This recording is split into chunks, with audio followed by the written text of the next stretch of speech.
about Wellborn, the history of Wellborn. So we're going to go over some stuff I seem to hit every time we do these things. So I'll kind of gloss over them a little bit. Talking about the various Native Americans, like the McKeith and Weeden Island culture. That was in the whole area of Suwannee County. Also the Suwannee Valley culture. And then by the time the Europeans arrived, it was the Timucua. And this is, of course, showing a map of where they lived by the time the Europeans arrived in the 1500s. So we've talked about them, again, a lot of detail. Warrior tribe, hunter-gatherers, but also farmers and planters.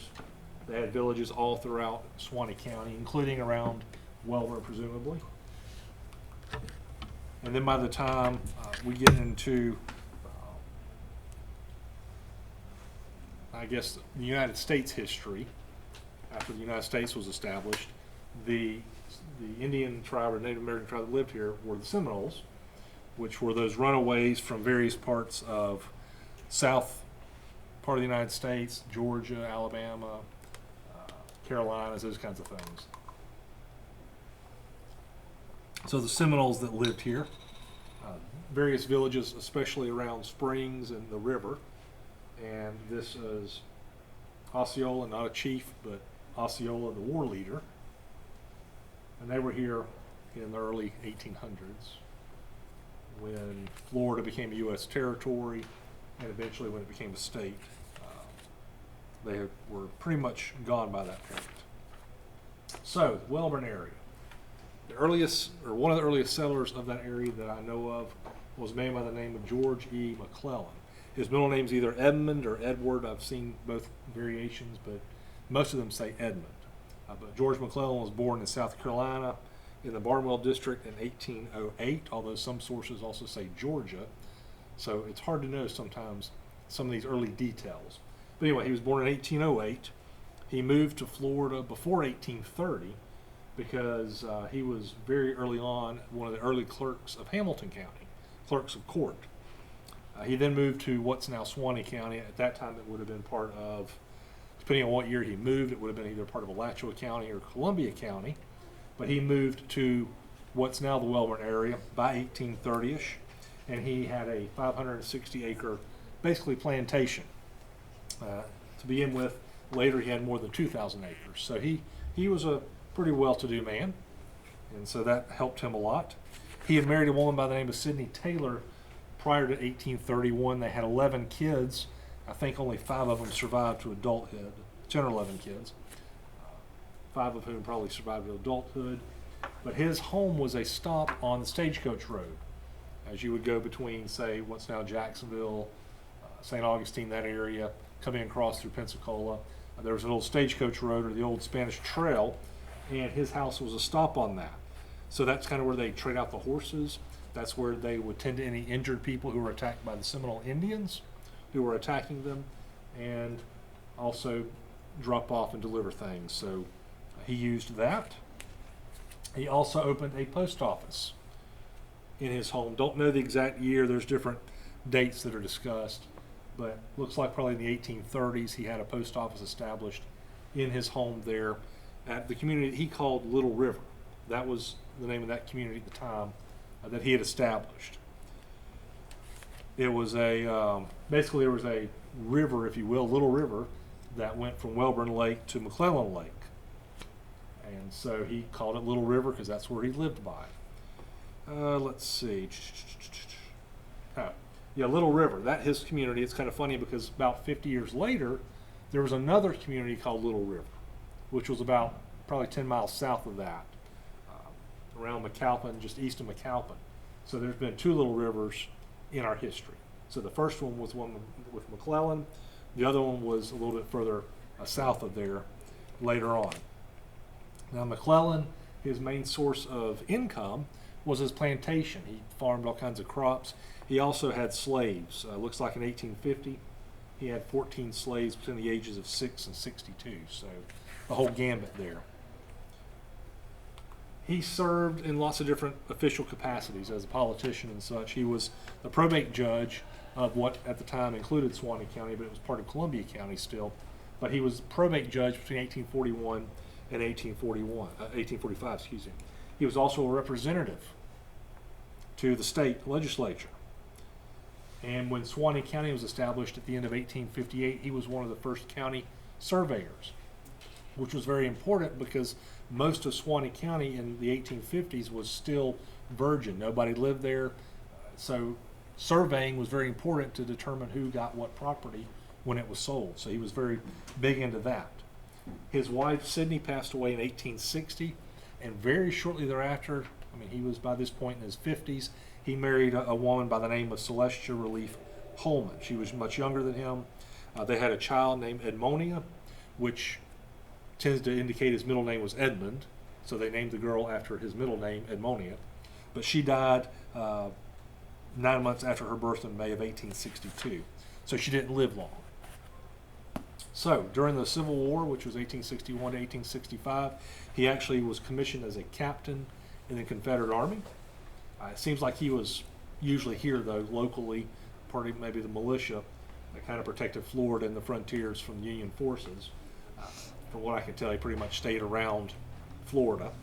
But he was here. He was very prominent. He was a very wealthy merchant, and there are documentations in our court records at the courthouse that he basically was very generous in giving to those in need during the Civil War. With the blockade of the Union forces between the Army and the Navy, people were in trouble. They were desperate. They were struggling for food and basic necessities, and so he was able to provide especially food to settlers in this area of Suwannee County. He died in 1866, October, and he was buried in McClellan Cemetery, which is basically part of the old homestead, more or less, and it's on 137, County Road 137, south of 137 and 90, that interchange. You go around a bend to the right, and cemeteries there. Also, some of the slaves that he had and former slaves that he had are buried there. Apparently, looks like in unmarked graves. But lots of grave sites there. A lot of his children are buried there. And that's the old McClellan Cemetery. So that's interesting if you haven't been to it. Eric? Yes, sir. From that cemetery, which is really close to our Yes. establishment, where was his home? I don't know where the house itself Okay, was, okay. but he had, like I said, 2,000 acres in that area. So pretty much that whole area was Gotcha. his. Okay, cool. I didn't Unfortunately, those records are slim back then for what we had and Okay. showing those things. Perfect. Good question, though. Good question. Another early settler of the Wellborn, or what would become Wellborn, in that area, was a guy by the name of William Clemens. Sometimes he's Clements, a couple different spellings, 3 different spellings of that name. This is how it was spelled in 1832, I believe. Yeah, probably the same guy. They're both William Clements, and there's not that many Clemens around here at the time. When he was authorized to establish a ferry on the Suwannee River. Establish a ferry. Yeah, so that was him. But he lived near present-day Wellborn. He was married to a woman named Rebecca. Her maiden name was Witten. They had 4 living children that we know of, born in the 1830s anyway.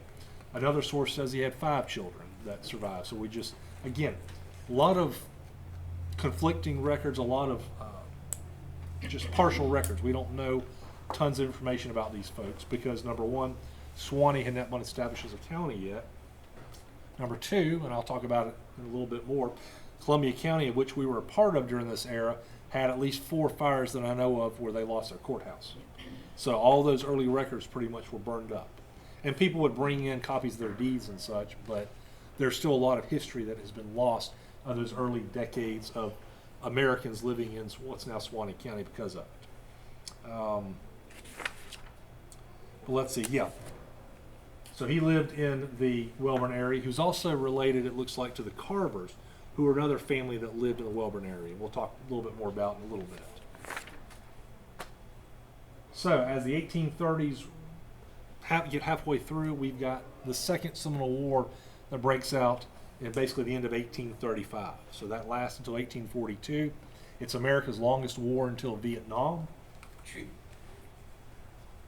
But there are still scattered Seminole Native Americans living in Suwannee County, or what would become Suwannee County, along with these increasing numbers of white settlers and slaves. So William Clemens, his wife and children huddled together with others in some of these they're called forts, but they weren't really forts, but in name only a lot of times. But they would huddle together. So the Clemens family, they stayed in some of these forts, as did many of these other families like the McClellans and such. But and there was also a gentleman by the name of Richard or Dick Tillis. He was another early settler that lived in the Wellborn area, or what would become Wellborn. At the time, it was Little River. So these folks were living there. Their families were trying to protect themselves, as most of these men went off to war. They signed up in the militia units, like the Florida Militia. William Clemens, Richard Tillis, and some other folks that live in Suwannee County were called up for several months' duty under Captain Reed, which was the 1st Regiment, 2nd Brigade. Let's see. Yeah, a lot of folks. George and Andrew McClellan, George's brother Andrew, they were involved in it. So all these early settlers of Wellborn that I've talked about, they were pretty much in the militia during the Second Seminole War. They were stationed usually around Noonensville, which is pretty much Gainesville today. They actually fought at the Battle of Wahoo Swamp, which was November 21st, 1836. They distinguished themselves, that unit distinguished themselves in combat. One of the interesting things is this is Governor Richard K. Call. He was governor, but as governor, he is also in charge, over the what would we call National Guard today, but he was over the Florida militia. So he did not just sit in Tallahassee and govern. He actually was the general in charge of the units that fought in the battle. So that's when governors actually fought on the front lines, which is kind of interesting to think of. Nowadays, they've got their generals that do that. But as the head of the militia, Florida militia, he actually went out and fought and served. So these men are serving not just in what's now Suwannee County, but also throughout the state of Florida as they are fighting the Seminole Native Americans that are attacking them. In the midst of this Second Seminole War, we've got this push for statehood. Florida at this time is a territory. It's been a territory since basically everything was turned over in 1821. And so in the middle of it, we've got a constitutional convention that is formed in 1838. They are looking at 5 different places to hold it, and one of them is actually Suwannee Springs. They decide not to do it there. And instead they do it in Port St. Joe, or St. Joseph, basically, at the time is what it was called. But we know it as Port St. Joe today, that area. And that's where they hold it. One of the gentlemen that attended at the 56 was George E. McClellan, because he was, again, a very well-established gentleman, wealthy gentleman, a politician from this area. So he represented Columbia County, which included Suwannee County. There are some sources that suggest he delivered the keynote address. When I called over to Port St. Joe and talked to the curator over there, they didn't have any record of it. But there are some sources that have said that he was the keynote speaker. So I'm throwing that out there. So that convention led to an election, and in 1839 they voted 2,072 in favor. This is throughout the entire territory at the time. 2,072 in favor and 1,953 opposed. So it was really close. Really close. Columbia County's returns, some of them were like Mineral Springs, Sap Store, Fort Call, Alligator Tackers, Carver's House. Not even sure where all these places are located. Carver's may have been one of the Carvers that lived in the Wellborn area. I'm just not sure. But it was another 6 years before Florida became an actual state in 1845. The same year, let's see, I'm flipping through. They appropriated a full quarter section of land in Alachua and Columbia counties to, quote, appropriated to the rebuilding of the courthouses and jails in said counties. So this was one of the times Columbia lost its courthouse in a fire. A couple different ideas as to how that happened. One was the Seminole Indians attacked it. The other was a roving band of outlaws, one of them named John Muriel, basically were terrorizing the area, and perhaps they burned down the courthouse in Columbia County. So there went a lot of our early records here, unfortunately. And actually, if you go over to Columbia County now, I think the farthest back they can go is the 1870s for their records. So our records, even though we were established almost 40 years after Columbia County, our records go back a good 20 plus years prior to theirs. because knock on wood, we haven't had a major disaster that has destroyed the courthouse anyway. So again, this war is continuing. While this is going on politically, we still have the Second Civil War fighting, and this map shows a lot of the roads that are established, these military roads that are established so troops can quickly move from one place to the other. Now these roads are not like what we've got today, obviously. They're just cleared out areas where some guys can march, some horses and carts can go. Not much to them, but this shows a lot of the routes. So you've got Charles Ferry, you've got Mineral Springs, which is Suwannee Springs, Fort Macomb, you've got several places in Suwannee County. So basically right about here is where, close to here is where Little River, i.e. Wellborn, is located at the time. There's actually mentions of a Fort Jinks near modern day Wellborn, and that was mentioned by a guy by the name of George Gillette Keene, and he was a Columbia County pioneer who wrote a book. I've got a copy of it or digital copy of the courthouse, but he wrote about a Fort Jinks around what's now Wellborn. So that's very possible. But regardless of where the fort was and how much of a fort it was, after the Second Civil War ended, these folks pretty much just got rid of it, repurposed whatever they had as a fort, and or used it as maybe a store or a house, or just took the lumber and built something else with it. So there's really not much that exists of those kinds of things. But Fort Jinks was apparently around Wellborn. Tillis Massacre. Talked about Richard Tillis a few minutes ago. So by 1842, the war is winding down. Most of the settlers have gone back home. The Seminoles are more or less mainly pushed down into central Florida and even beyond, or they've already moved over to the Indian Territory, which is now the state of Oklahoma. So they're just wearing them down. There's scattered Florida militia units that are still going around, kind of keeping an eye on things, but it's not like it was. It was basically the drawdown of the war. A lot of the federal troops, United States troops, have moved back to their locations, and there's just not as much happening in this part of Florida when this second Seminole Wars ended. Let's see. Yeah, so Dick Tillis, his wife Elizabeth Carver, and the family returned back to Little River, and they try to get back to normal life. Well, on February 24th, Dick Tillis is away from his house. Some of the records say he was helping somebody either build a house, he was chopping wood, or he was going back to get more furniture to bring back home. Whatever it was, he was not at home, which was good for him because with him gone, the Seminoles attacked his dwelling. And most of his family was killed. A couple of the kids survived even though they were injured, but pretty much most of his family was killed in that attack. That was his second wife that he had lost. His first wife, they were actually, both of his wives were sisters, both Carvers. One died, I believe, in childbirth, so he married a sister, and then this sister, Elizabeth, was killed in the attack. Most of the kids were killed, but a couple of them survived even though they were wounded. And I've talked about this before. This is written by, this is a typed copy, obviously, of what George McClellan, as a captain in the militia, wrote to the governor at this time, to Governor Call. Now, I've read this before in several presentations. I'm not going to read it all again, but the gist of it is basically, hey, found out about this attack. We tried to rouse everybody up and let them know about it, but it was too late. We couldn't get the Tillis family in time. Most of them were killed. We went looking for the Seminoles that did it. We got close, but they had crossed the river. But hey, some other folks had already seen them. Some of the military folks had seen them and didn't let us know that they'd seen a lot of canoes on the river, which indicated an attack. So we're upset at that. Plus, you're not really protecting us, so this frontier is going to have to be abandoned if y'all don't do something about it. But that's the gist of what he said. So he was not happy about this. Not happy about it at all.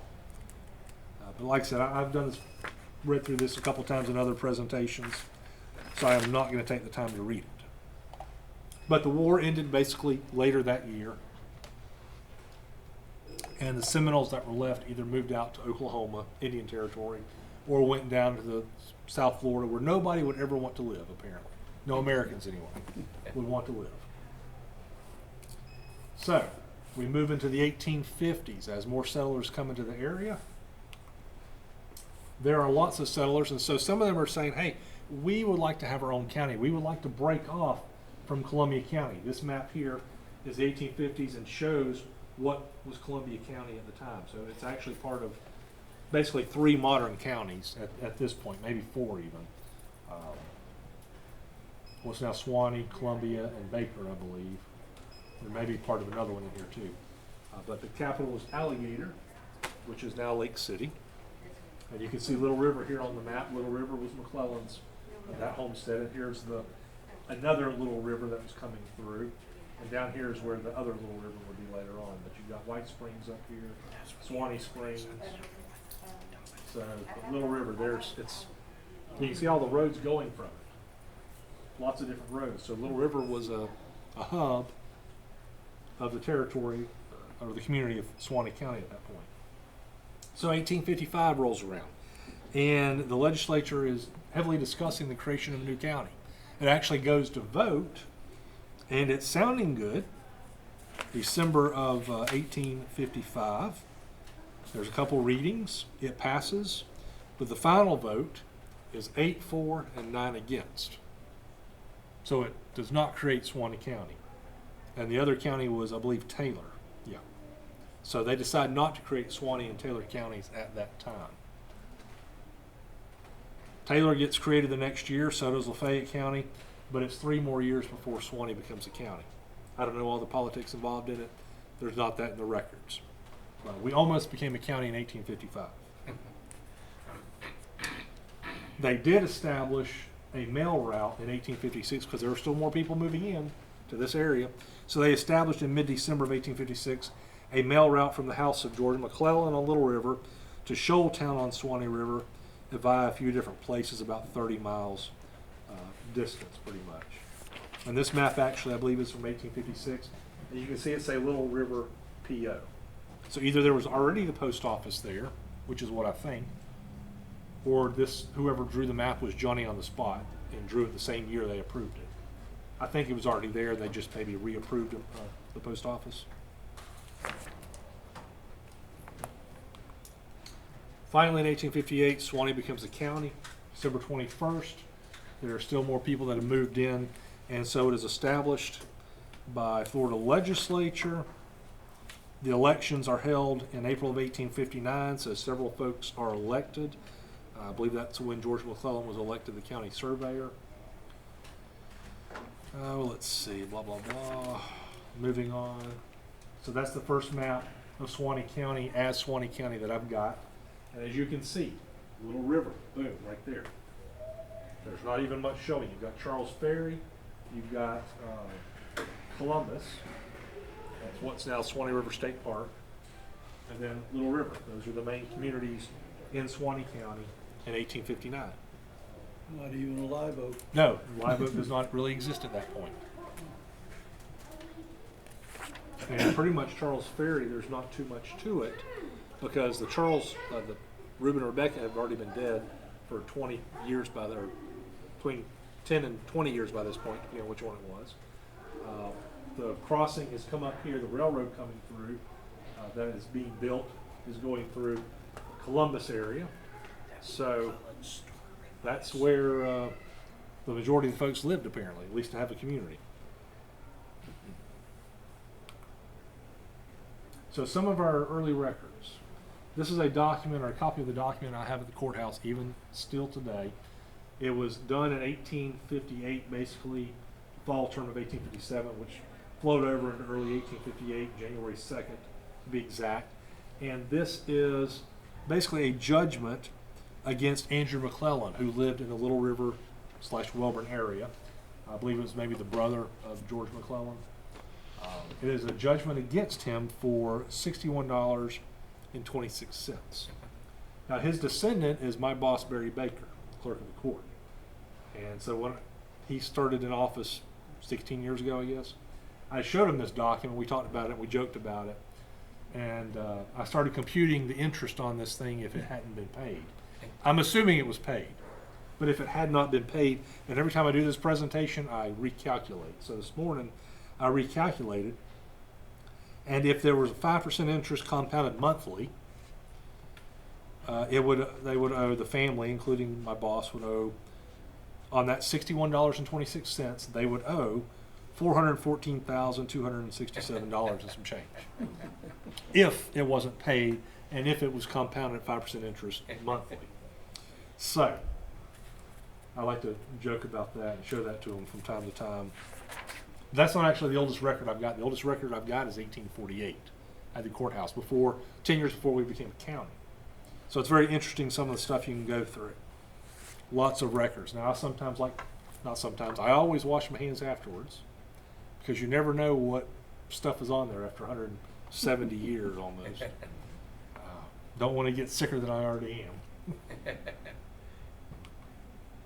So, Pensacola and Georgia Railroad, that's the railroad that you can see starting to be built. It's called Central Railroad at this point on the maps, but Pensacola and Georgia Railroad is that first east and west running railroad that goes through lots of different places.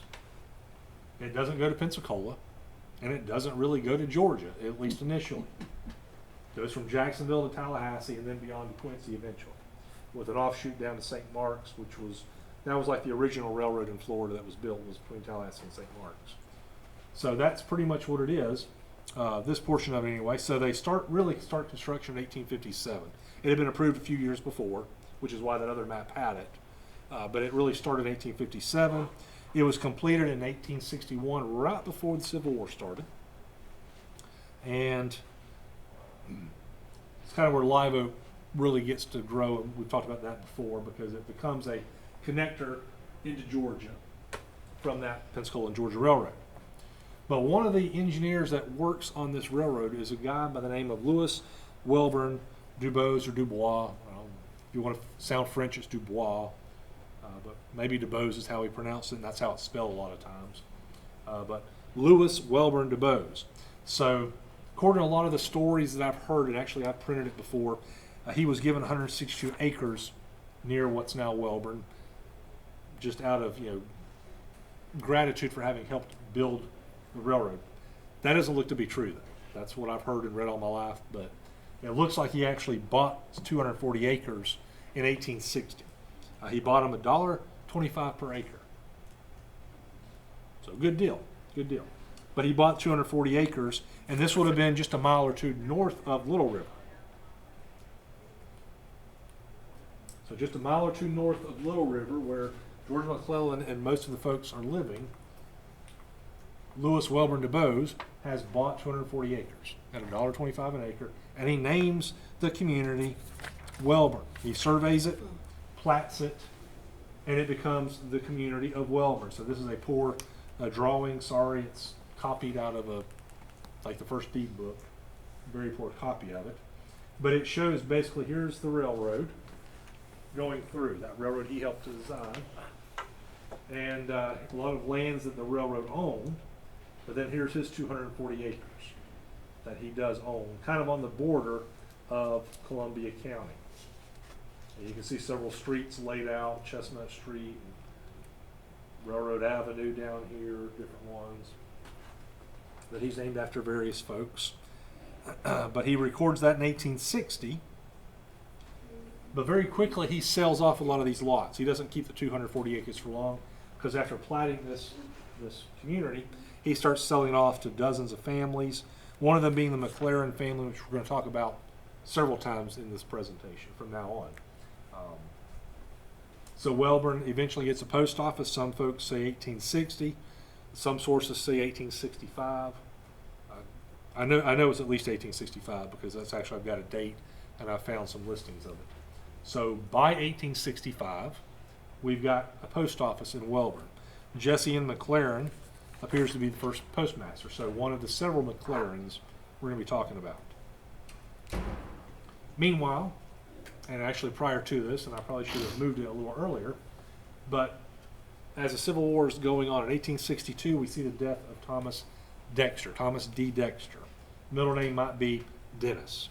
This is either Thomas Dexter or his son, H.F. Dexter. But Thomas Dexter was a very early settler of Suwannee County. He was here in the 1830s also. He did lots of different things.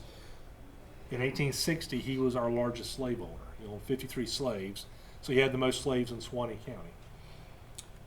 His plantation was very close to Wellborn, kind of north and to the west of Wellborn, just a hair, close to, on County Road 136. So if you take 137 out of Wellborn, going north and then turn to the west, wasn't too far from there. But basically, it's now where the IFAS station is, with the University of Florida, that agriculture station. And actually that lake there on that property is called Dexter Lake because it's named after him, because that was pretty much where his plantation was.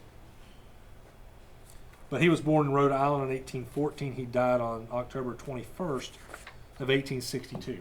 He was another gentleman from what's now Suwannee County that served in the Second Seminole War. He was in William Ross's company from Jacksonville. He was postmaster of Lower Mineral Springs, which is now called Suwannee Springs, and a few other places that were in Columbia County. He ran the Jacksonville Courier newspaper after the original editor died, and did lots of other things. He died in 1862 from a gin house, presumably cotton gin house fire. His wife was a lady by the name of Mary Ann Dexter, and when the war ended, Civil War ended, she offered to allow her slaves, which were now freed, to work on the plantation, and she would provide half of them they could keep, half of them they could pay her. They didn't like her, so they said no thanks. They all left. Now, Thomas Dexter was very well liked even by his slaves. And they say that maybe it's because he was northern born, he was nicer than his southern born wife. But there was, in the 1930s, the FDR administration trying to put people to work. One of the things they did was they would go around and they would interview former slaves. Of course, by the 1930s, most of them that were old enough to remember the Civil War in a lot of detail were dead. But these that were still young people, probably young folks when the war had begun, they're interviewing these folks who are now 80, 90, 100 years old. And one of them was a guy by the name of Claude Augustus Wilson. And he was born as a slave in Columbia County, but actually it was part of Suwannee County, just hadn't been established yet. But he was born in 1857 on the Thomas Dexter plantation. Let's see, this is what it says. Dexter was a merchant as well as a large slave owner. Wilson regarded his master as a kindly man and thought Dexter's alleged Yankee ancestry responsible. On the other hand, the master's wife, Mary Ann Dexter, was a Southerner and said to be just the opposite. Although Wilson was only 8 years old when the slaves were freed, he remembers the Dexter plantation as being a large plantation where the slaves worked under a driver from dawn to dusk. Wilson worked in the fields as a boy, while his mother and sister worked in the Dexter mansion. Wilson said that his mother was rebellious and harassed the missus until she was allowed to work in the field so she would be near her man. Wilson recalled that Tom Dexter died from injuries caused from a gin house fire. This was during the Civil War period, and the slaves were apprehensive over the thought of the hated mistress being in charge of the plantation. When peace came, Mrs. Dexter informed the slaves that they could stay on the plantation if they so desired and keep half of what they raised. None stayed. And then another portion of it says, his master did not go to war but remained on the plantation. One day at noon during the war, the gin house was seen to be afire. One of the slaves rushed in and found the master badly burned and writhing in pain. He was taken from the building and given first aid, but his body being burned in oil and so badly burned it burst open, thus ended the life of the kindly master of Claude. So Thomas Dexter, another early settler of the Wellborn region, died in 1862 from a gin house fire. So all that oil from the cotton, I guess, had seeped in and caught fire. Is his burial place, Eric, known about as to where here? Okay. Don't know, unfortunately. All right. Presumably probably somewhere on that plantation, but that was a couple thousand acres, I think. So Okay. somewhere close to IFAS makes sense. But we just, like a lot of these early ones, we don't know. We don't know. So that was 1862. 1863, the war is still going on. And on November 27th, the Florida legislature basically corrects Suwannee County's boundary line. There was an issue because of, this doesn't really show it very well, See if I can find one that shows it. Well, you see here where it's straight. Some of the maps showed it angled a little bit over closer to Itchtuckney and such, and just past that to the east. And so there was this issue of Wellborn folks. Are they Columbia County citizens? Are they all Columbia County citizens, or are they all Suwannee County citizens?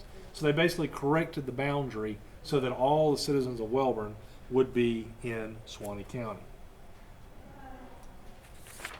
But apparently there were lots of folks who didn't know which county they lived in because of the way the boundary had been set. So they fixed it. So this shows 1864 map from Union forces. Not quite as accurate as it could be, but this is what they knew in 1864. You don't even see Live Oak. Live Oak was here by this point. By 1861, Live Oak was established basically here, but it's not showing Live Oak on here. But you can see still Little River, PA. It doesn't even show Wellborn. Wellborn would have been basically up here, where the red line, which is the railroad, crosses this road. But you can see the county seat at the time was Houston, that's there. Spring Grove, Mineral Springs, which is Suwannee Springs. Charles Ferry. You've got New Boston down here. We've talked in other presentations about. But yeah, this was 1864. This is one of the main objectives of Union forces who landed in Jacksonville, but who were stopped at the Battle of Lustig. They wanted to destroy this railroad bridge over the Suwannee River at Columbus to stop Confederate forces and food from being transferred on it. Let's see. So Little River was not on that railroad. You notice it's a couple miles away. So that was hard on that community. Plus, in 1866, when George McClellan died, it kind of the community of Little River died with him, more or less. It was on the maps.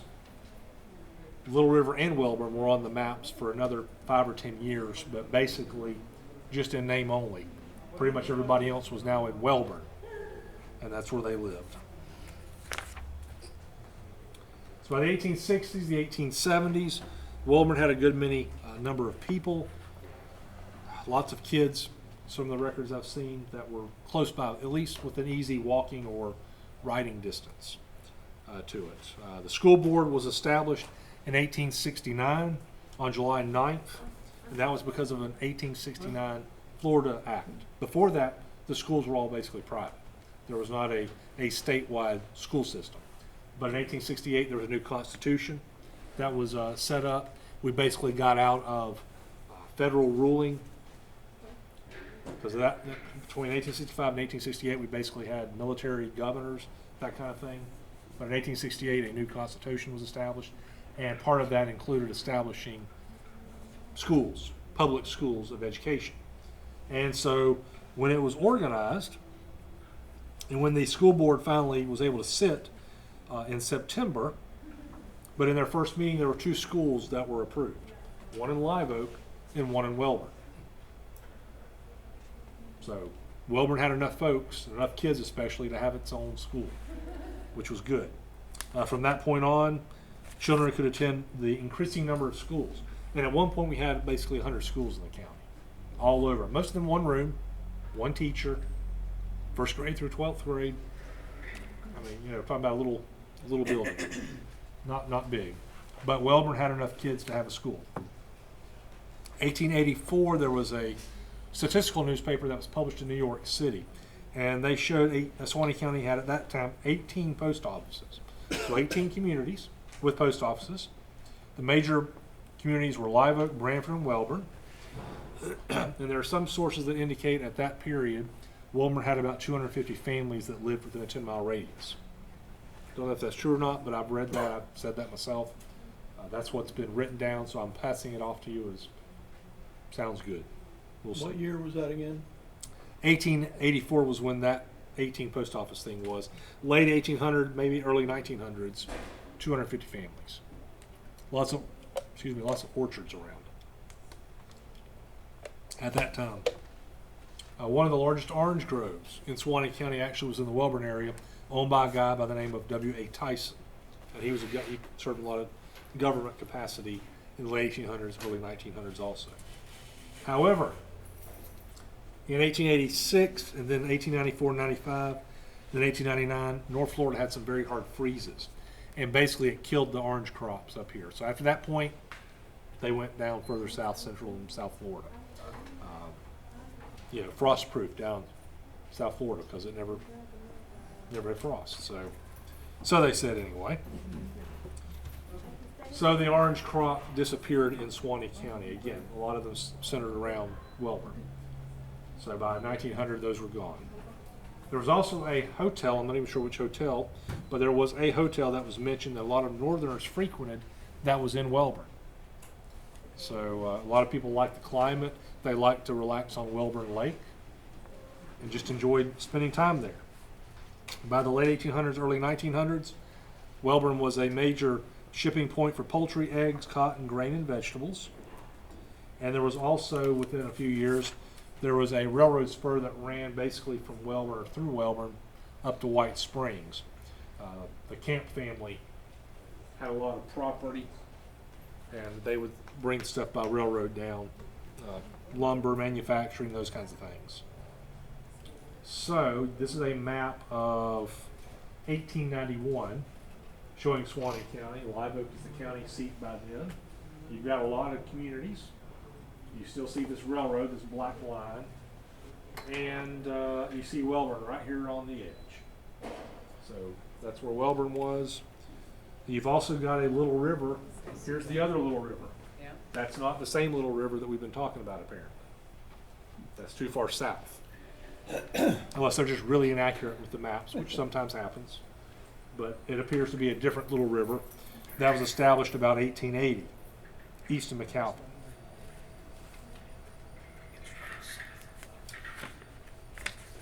So yeah, that's showing the railroads, major railroads and roads. So some of the buildings in these late 1800s that are established, some of which are still there today in Wellborn, would be like the McLaren store. Built originally apparently as a one-story building. That's an 1878 picture. By 1884, they pretty much added on to it, changed the building a little bit, but it became a two-story building. Those are original shots right there. Yes. Yeah. Yeah, a lot of these pictures that I'm going to show of Wellborn from the 1800s and up into the 1960s and in the 1990s are from a guy by the name of Kenneth Thrower. So. That's right in my backyard. Yeah, there you go. There you go. Wow. So it looks familiar to you then. Been on that road just 2 days ago for pancake breakfast. There you go. I mean, the heyday of Wellborn was late 1800s, I'd say, maybe early 1900s. Lots of businesses, things like grist mills, cotton gins, general merchandise, board houses, saloons, physicians, drugstores, blacksmiths, coopers, shoemakers, livery stables, sawmills, and a millinery. So all these things were in Wellborn. So, I mean, Wellborn was a happening place. Live Oak was still bigger, but Wellborn had a lot of stuff happening then. Early 1900s, Live Oak, Branford, and Wellborn were still the major communities. It looks like from all the records that Wellborn was the first community in Suwannee County that had a paved road, brick paving in this case, but a brick road, not yellow brick, but just brick. So it's part of Old Highway 90, way back in the day. It's now part of CR 10A, more or less. Looks like it was built in 1917. I found some newspaper records where they're in the process of building it. But they were building it in 1917. Because they basically they go to the county commissioner saying, hey, why don't you connect your sand clay roads with our brick road we're building? So go all the way east and west, basically Highway 90, the old Highway 90. So this shows a map circa 1900. Look at all these communities in Suwannee County. But then Wellborn's way over here on the side. And then there's that brick road, a more recent picture of it. So Wellborn is still growing in the early 1900s, so much so that in 1903 they incorporate as a town. They have a mayor, a town council, a marshal, a clerk, a tax collector, tax assessor, and a treasurer. So that's in 1903. Wellborn becomes its own incorporated town. 1907, they changed the charter, take into account some of the changes from the state level. They need to redo the charter. Live Oak redid their charter about the same time, I believe, and I think Branford also. There were some legislative changes that necessitated it. So that's going on. In 1910, I found a reference to a McLaren's Park. So one of the McLaren family, several of them, apparently there's a park named after them because the Wellborn Camp of the Woodmen of the World are using it for a picnic. So some picnic area, park area in Wellborn. 1910, Wellborn gets its its first bank, the Wellborn State Bank, I believe, or just Wellborn Bank. $15,000 capital. The officers of that bank when it's established are Dr. G.B. Smithson, A.W. McLaren, there's another one of them, E.H. Pitchard, Dr. J.E. Pennington, E.B. McLaren, there's yet another, W.E. Denard, and B.N. Blanton. So those are the original officers of the Wellborn Bank. So that building, when they were building that new bank, they're actually using fixtures, the vault fixtures, from the old commercial bank in Live Oak, which was now, it's now Rhett Bullard's office. So they took that old vault fixtures and were putting it in the new Wellborn Bank. The construction began of that new bank in 1911. It was finished supposedly around April of 1st of 1911 and lasted for many, many years. The building, anyway. We'll talk about the bank in a few minutes. 1919, I've got record of some of the businesses. That's places like Dr. J.E. Pennington's Drug Company, Lock Green's store, Kennedy's Barber Shop, Mosley and Harold's store, and all those were pretty much in downtown Wellborn, as we know it. That same year, there was what was called a Delio lighting system. Dr. Pennington installed it on the back of his property and other places. And according to the Suwannee Democrat, it made it look like a city-like appearance. So I guess you have lights. Wellborn's getting some lighting at this point of some sort. Now this is E.B. McLaren's house. Built in 1909. Last time that I saw it was being used as a bed and breakfast. I don't think that it is now. But that is in Wellborn. And E.B. McLaren was one of those folks that helped establish that Wellborn Bank. This is a map of 1920. It's a lot less crowded than the previous map I showed you. A lot of the communities are going away because now a lot of folks are starting to get automobiles. They can travel a lot further. So those small little communities are disappearing. Wellborn, of course, is still there on the right. It's cut off, but that's Wellborn, that last dot. It's right below. Or It's where, did I above miss the it? word Suwannee. I can see it Wellborn. Oh, right there. I'm sorry. Okay. Yeah, that's part of Columbia. Sorry. Thank you. Thank you. I was pointing right past it. Yeah. It's there. That's the main thing. Thank you. So in 1920, I found a record of an election for Wellborn. J.M. Hembry was elected the mayor. There were two guys that tied as clerk, last name Mallory and last name Hemming. So they had to run in the regular election, but I don't know what the results were. J.W. Morgan was elected the marshal, town marshal. I.W. Chandler and D.E. McDonald were elected on the city council or the town council. And the executive committee was made up of W.P. Moore, J.E. Wise, and A.W. McLaren Jr. Unfortunately, as the next few years passed on, things changed. A lot less cotton gins were active because the boll weevil had struck by that point and wiped out pretty much our cotton crop. So you get rid of those cotton gins. The lumber mills are moving because the timber is cut out in the area. Turpentine steels are also going away because you don't have that good tree anymore to use. Population shift in South Florida, a big cause. But basically in 1928, Wellborn unincorporates. So basically they do away with their government. Now in 1951, they have a vote to try to put it back, but I don't think that passed because Wellborn's still not incorporated at this point, as Wellborn anyway. 1922, the Masonic Lodge in Wellborn erects a 40 by 60 foot two-story lodge hall there that it talks about in the newspapers.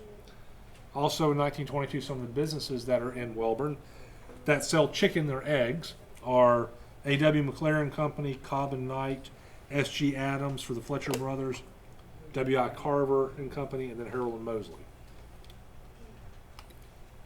So a lot of those that I just mentioned a few minutes ago, they also sell chicken and eggs, among other things. Pretty big poultry exporters.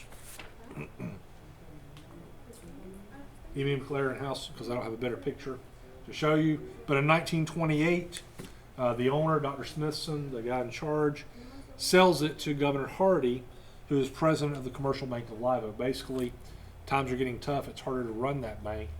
And so in 1928, he sells the bank, basically closes it down more or less, and sells it to Governor Hardy with the understanding that the cashier, Merle Jernigan, is going to be able to have a job in Live Oak. So that's basically what happens. So all the money and the records are moved on Christmas Day of 1928 from Wellborn to Live Oak, and it resumes business the following day. Of course, the next year we've got something called the stock market crash, 1929, and that hits a lot of folks hard. Not so much Suwannee County because a lot of folks are already poor anyway here, so it didn't matter as much for a lot of folks. They were just trying to get by already. This map is from 1932, which is the closest year I can get to 1930. Even less communities on here than the previous one. But you've still got Wellborn sitting over here. Even though there's no longer a government there, there's still a substantial community nearby and within it. So in 1935, you've got the Depression, the Great Depression in full swing. And one of the things the government does is sets up a cannery to help the locals, help to be able to provide food for them. So this cannery can take care of not only the Wellborn area, but they say maybe even the entire county, because it can in 8 hours, it can can 200 cans. So I guess that was a pretty good amount for a rural community. So that ran for a few years.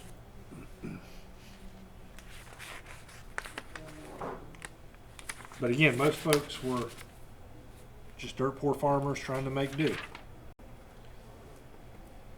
1937, work resumes on the junior high school in Wellborn. And it had begun like the year before, 1936, the WPA and such had money appropriated for it, so they began construction, but they didn't have enough money. So they had to stop work, just shut down work for a year until the federal government could provide more funding. So it took a couple more years to finish building it. They eventually got it built. Let's see. This is not from Suwannee County. It just shows the era of the 1930s, just poor folks trying to make a living. In the 1930s, we had basically 3,000 small farms, even with the Great Depression going on. 1940s, this map actually is 1946, that shows the railroads and the major roads in Suwannee County. So this is my map of the 40s. World War II begins 1941. Our National Guard, local National Guard, gets called up, and they serve either the Pacific or the Atlantic, depending on which group went where. Lots of folks, some of whom were from the Wellborn area. We lost about 50 men in World War II. As the war is going on, with most of the men gone, a lot of women have to get to work, or harder work at work, I should say. That sounded really bad. Put themselves harder to work by being used as farm hands, tobacco growers, those kinds of things. So the women were even busier than they were, while most of the men were off fighting. So tobacco was still gathered as usual. Tobacco was still sold. Prices kept going up, supply and demand. This is a later picture from like the late 70s. Cecil Moore there on the right. Showing basically a lot of tobacco being produced, all these tobacco warehouses that we had in the 30s and 40s. A lot of them were focused in Live Oak, but tobacco being grown all over the county still. Rationing had also been introduced with the war. Tires, sugar, butter, gasoline, etc., etc. This is some coupons for different things that you could buy. With that rationing, the home demonstration clubs that were in all these different communities, including Wellborn, were promoting preserving foods. How do you save food from being wasted? So they were doing the canning a lot more. They were preserving glass jars, tin cans. In 1945, frozen food. They were able to introduce how to freeze food to keep it for the future. Also mattress making with what you had, moss and such. So lots of rationing took place, and that would have taken place in Wellborn as well as every other community in Suwannee County. So the war ends, most of the men come back home, go back to work, go back to their lives. And we get in the 1950s. This is a very poor map, sorry. It's actually the cover of a book that's put out by the county commission in 1958. But it shows Live Oak main community, but it then shows Dowling Park, Riverville, Branford, O'Brien. There's Wellborn. Wellborn's still around. And like I said, 1951, Wellborn votes not to incorporate. The vote was being held, but I would guess it did not pass, although I have not found that for sure. But it looks like they did not incorporate. Telephone service through the North Florida Telephone Company, or what will become the North Florida Telephone Company. Before that was the Florida Telephone Corporation. It was sold to Otto Wettstein and his son Otto III, and it expanded into the rural areas. So I'm guessing this is when Wellborn got its first telephone service in the 1950s. We actually, at the museum, a little wet now because of Hurricane Helene, but we've got some of this kind of stuff there at the museum. Before the hurricane, it was working. I don't know if it's working yet. We're still drying out. But we've got some of those old switchboards there at the museum. More modernization coming. Power plant at Ellaville that was built, coal-fired at that point. So Wellborn would have gotten full service of electricity in the 1950s.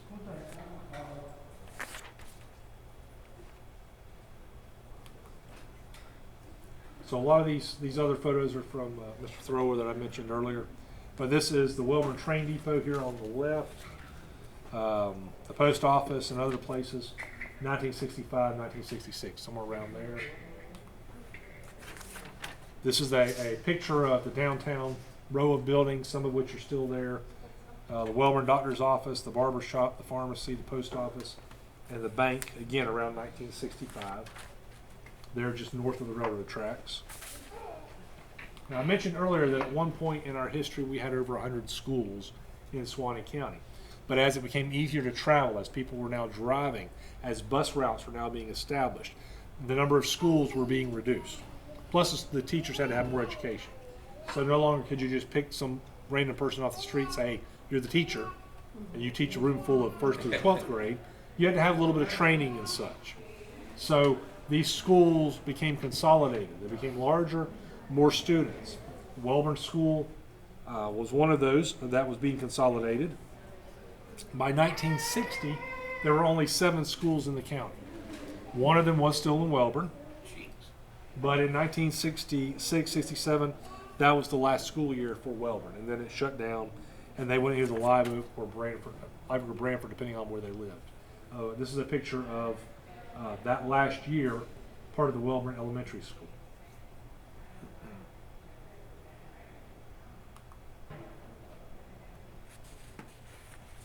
So in the 1970s, you've got, I don't have much for the way of Wellborn, but you've got a map of Suwannee County. Again, here's Wellborn over here. It's not labeled as such, but it's there.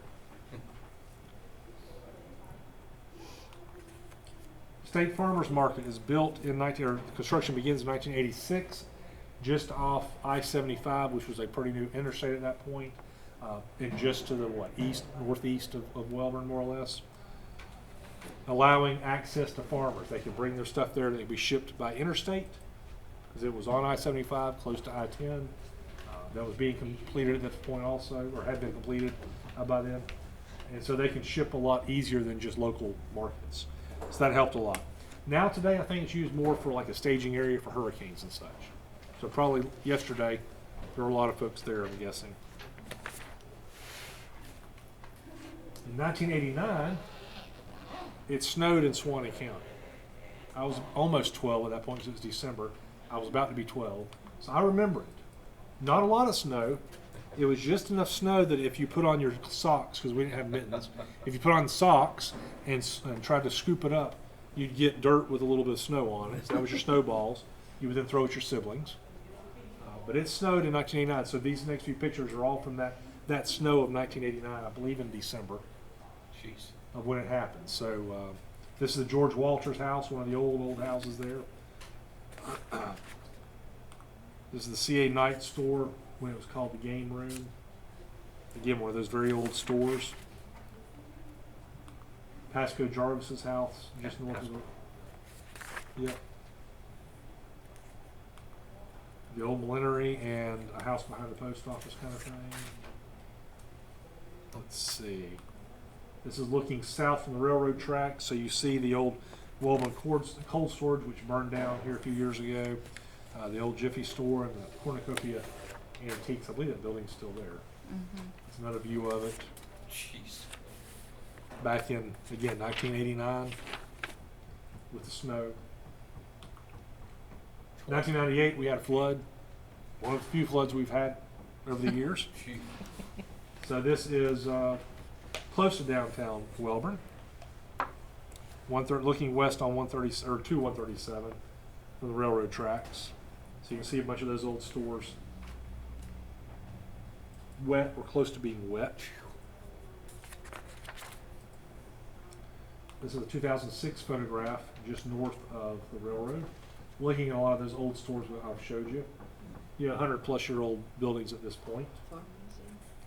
The McLaren General Store there on the left, the Cash Mercantile Store, the George Walter Storage Building, and the CA Knight Store. And then the post office. So today, Wellborn is pretty much a very quiet, kind of residential community. It's got the annual Blueberry Festival that brings thousands of folks from all around. Like a lot of places I've talked about and continue to talk about, they lost a lot of buildings due to fire, arson, tearing down because they were old. But there's still a number of old houses and old buildings there, like the McLaren House, the McLaren Store, the George Walters House, the Bailey House, the old brick store, things like that. So it still has a lot of old charm to the Wellborn area.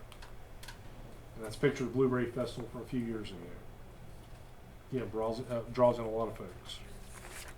So that is Wellborn in basically an hour. Next month, Lord willing, no hurricanes or anything like that, we'll talk about McAlpin. Any questions, thoughts, comments? Appreciate y'all coming. Thank y'all.